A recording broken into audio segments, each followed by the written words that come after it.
dealing with fear. Welcome to the Hopefulist, a daily talk show hosted by veteran broadcaster Wendy McClure. Join Wendy each day as she shares her life lessons that transformed her from perpetual pessimist to the ultimate hopefulist. The perfect morning show to get you caught up on the day's top stories while sharing insights that will lead to positive transformation and bring out the hopefulist in you. For more inspiration, visit hopefulist.com. And now, here's your host and hopefulist, Wendy McClure. Hello, and thank you for joining me for your daily dose of inspiration and positivity. I am getting started a little late today, I must admit, because I was online for a good hour or so trying to find a repeat of the interview with Harry and Meghan because I forgot. I forgot about it. So upset. Ugh, why are we so obsessed?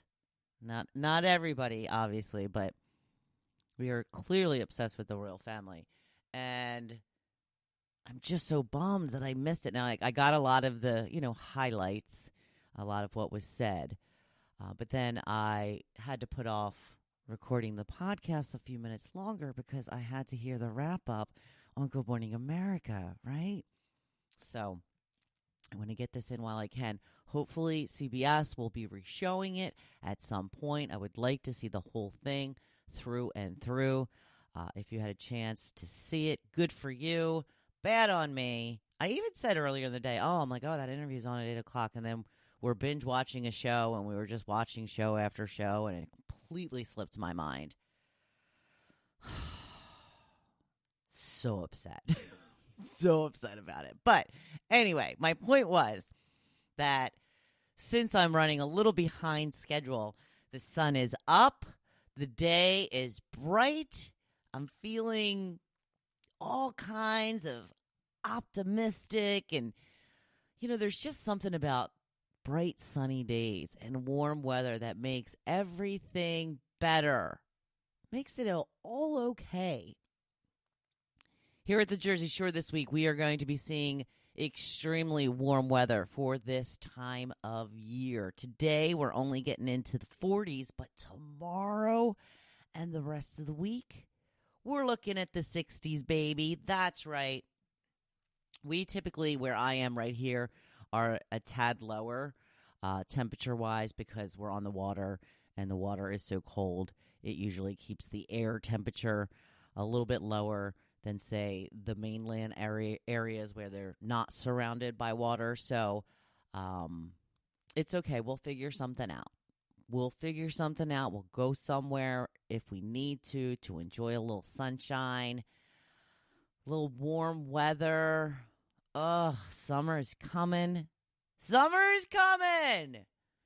Moving on to your quote of the day. Fear is an idea crippling, experience crushing, success stalling inhibitor inflicted only by yourself. And I'm going to say it again. Fear is an idea crippling, experience crushing, success stalling inhibitor inflicted only by yourself.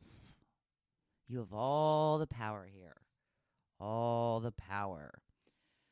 Happy International Women's Day. That's right.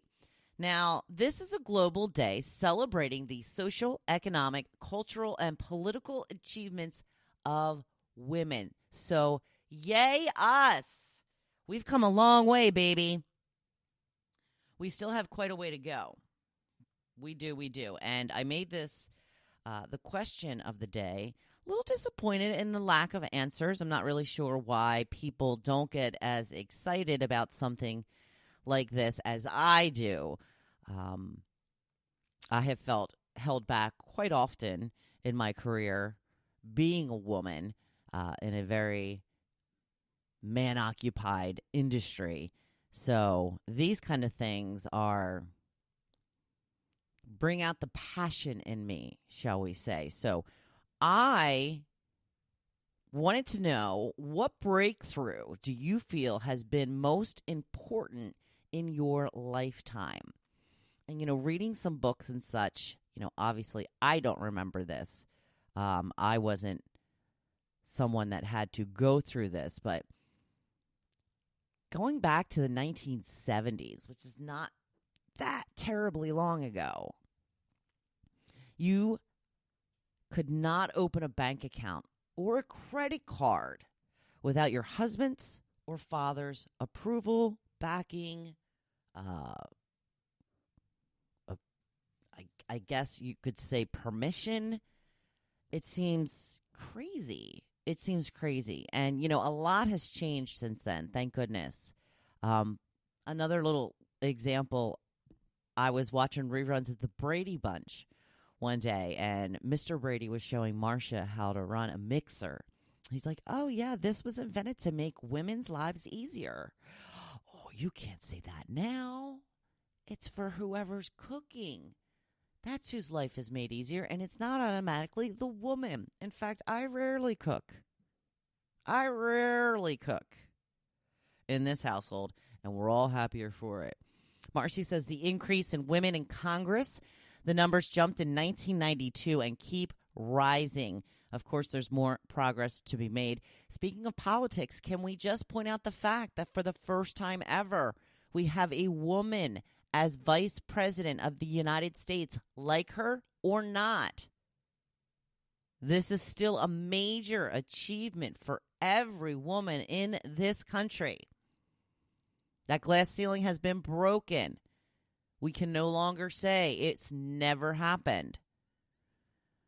Also reminds me of Ruth Bader Ginsburg when she was asked how many women she thinks should be on the Supreme Court. She said 9, being the number of justices there are. And when she got pushback for that, she said, there's been 9 men and nobody's ever questioned that. So what's the difference? Bravo. Kathy says, having my own successful business. Kudos to you, Kathy. Yeah, there's so much that has happened in just my lifetime. So many things that have changed, but really so much work still needs to be done. So happy International Women's Day. I hope that you take a moment to think about how far we have come and what we may do to keep progress going, to make it even better for the next generation. Skipped right over Grateful Monday, didn't I? That's right, I did. So this is the day that I read to you a few entries from my own personal gratitude journal to show you how easy and simple it is to write down 3 to 5 things that you are grateful for every single day. A couple of things I was grateful for this week. I made it through my first 24-hour fast. Oh, yes, I did. And then I celebrated with a yummy scallop dinner and potato salad. It was not as terrible as I thought it would be.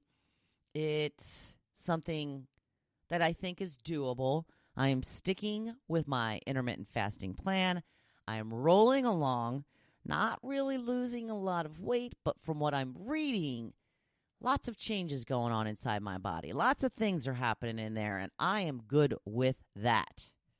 What else was I grateful for this week? Oh, did you ever have one of those days? You just step in the shower and you're like, oh, this is the best thing ever. Well, that must have happened to me last week because I wrote down I was grateful for a nice hot shower. We had a gorgeous day last week where the temperatures were in the 50s, so I took the opportunity to go out and play a little pickleball. You know how I love my pickleball. So there you go. Just a couple of things to show your gratitude. And really, once you start showing your gratitude, you will have more and more to come that you will be grateful for. Keep up with it. Keep at it. It is the game changer. Trust me. So dealing with fear, that is our topic for today. It's actually our topic for the next month. Last summer, I had the chance to realize one of my dreams, to speak publicly in front of people, spreading the word of the Hopefulist. It was something I'd been working towards since I started this business, the chance to tell my story and hopefully help others change their lives for the better. But the preparations weren't going as planned. Every day I would wake up and find an excuse for not practicing my speech, kept putting it off. It got to the point where I considered canceling the event. Then I realized I was self-sabotaging. Even though it was my dream to speak to people in a public setting, it was scary as hell. Getting up in front of people, bearing my soul. But this is what I wanted, right? So why was I so scared? Well, because there was a lot on the line. Not only was I afraid of looking at these people in the eyes, but what if I sucked? What if they looked back at me and was like, oh, man, what did I get myself into? What if I'm not cut out to be a public speaker at all? What would that mean for my whole business? There was a whole host of things to be afraid of. And once I realized it was fear that was holding me back, it forced me to push through it in order to make my dreams come true. We all fear some things. A lot of it is related to change, fear of the unknown, losing comfort, having to challenge ourselves over and over again. Not only does fear suck, but there is so much of it happening on a subconscious level, and we aren't even aware of it. This is when we need to dig deep and find out what is really going on. Because the thing that fear does the most is hold us back. It's not until we face it head on that we can overcome it. One of my favorite sayings from my badass author, Jen Sincero, run straight at fear. Fear hates when you do that. So all the rest of this month, we will get into the types of pain we fear experiencing, the different fears we face every day and on an ongoing basis, the fear of not getting what we want and the fear of getting what we want and what that means. How a life changing can bring about a lot of discomfort and how we can deal with that. One thing we must always do, though, is face our fears and never allow it to stop our dreams from coming true. It's time to be brave. It's time to build up that courage. I know you can do it. It's not easy, but once you break through, you will realize it wasn't as scary as you thought it would be. And you know what they say, everything we want is on the other side of fear. So let's get to it. Start getting our brave on. It's Monday. Let's do this. Go on out there and be badass. You know I'm here cheering you on. Thank you for listening to The Hopefulist, hosted by Wendy McClure. For more inspiration, please visit hopefulist.com. Thanks, and we'll see you tomorrow on The Hopefulist. Courage, brave, unstoppable.